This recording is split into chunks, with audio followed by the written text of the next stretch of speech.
بات کی طرف آتے ہیں، جیسے میں اکثر کہتا رہتا ہوں کہ ہم نے جب تک کہ ہم اپنی چیزوں کو 4 حصوں میں تقسیم نہیں کریں گے، یہ کائنات سمجھ میں نہیں آ سکتی، زندگی سمجھ میں نہیں آ سکتی۔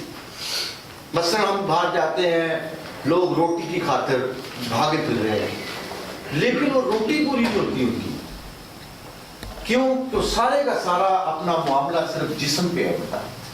وہ سمجھ رہے ہیں کہ یہ جو انسان ہے یہ جسم ہے، جو سر کے بالوں سے لے کے اور پاؤں کے ناخن تک یا پاؤں کے نیچے کی جو جلد ہماری ہے وہاں تک انسان ہے۔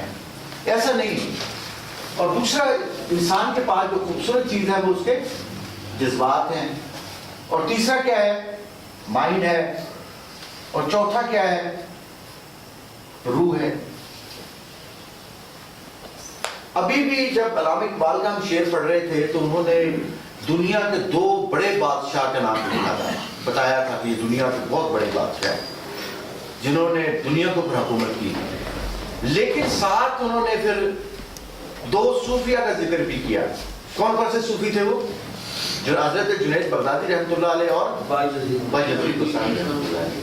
انہوں نے کہا کہ یہ تو اللہ کا پردہ دیکھنا ہو، سامنے کی طرف اللہ کو دیکھا، اگر اس کی آپ نے جلال دیکھنا ہو اللہ کا تو دیکھ لیں گے والا، لیکن اگر اللہ کا آپ نے دوسرا کمال دیکھنا ہو تو پھر آپ کو 2 صوفیوں کی ضرورت بھی پڑتی ہے۔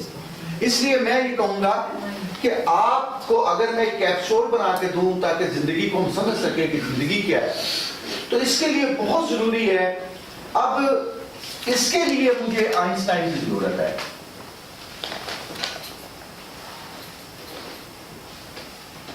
اس کے لیے مجھے تان سین کی ضرورت ہے، اس کے لیے مجھے صوفی کی ضرورت ہے، کوئی اللہ والے کی ضرورت ہے، اور اس کے لیے مجھے فرائی کی ضرورت ہے۔ اگر کوئی کہے کہ نہیں جو میں تو ان میں سے نہیں، میں تو ایک ہی شخص کے ساتھ چلنا چاہوں گا، تو زندگی اتنی خوبصورت زندگی نہیں بنے گی آپ کی۔ آپ کو ہر صورت میں ان سب سے استفادہ لینا پڑے گا، تو پھر ایک کمال کی لائف گزرے گی آپ کو۔ اور اگر اس کے ساتھ ایک اور بھی چیز جوڑ لیتے ہیں جو اکثر ہم بات کرتے رہتا ہوں، وہ آپ کی ایسٹیٹک سینس ہے، اس سے جمالیات، اور اس کے لیے آپ کو مائیکل اینجلو کے بعد جانا پڑے گا۔ اگر آپ نے یہ ساری چیزیں لے کے چلیں گے تو جب زندگی گزرے گی، کیونکہ اقبال کی بات صاف کہتے ہیں کہ مشرق سے ہونا بیزار، نہ مغرب سے حذر کر، فطرت کا اشارہ ہے کہ ہر شب کو سحر کر، یہ سب کچھ میرا ہے۔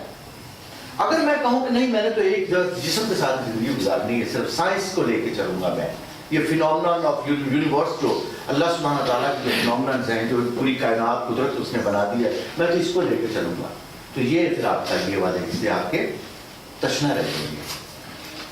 وہ کہتے ہیں نا کہ تشنگی جم گئی ہونٹوں کے تبسم کی طرح، ڈوب کر کے دریا سے پیاسا نکلا، تو پھر آپ کی یہ پیاس جو ہے نا اسی طرح سے برقرار رہے گی۔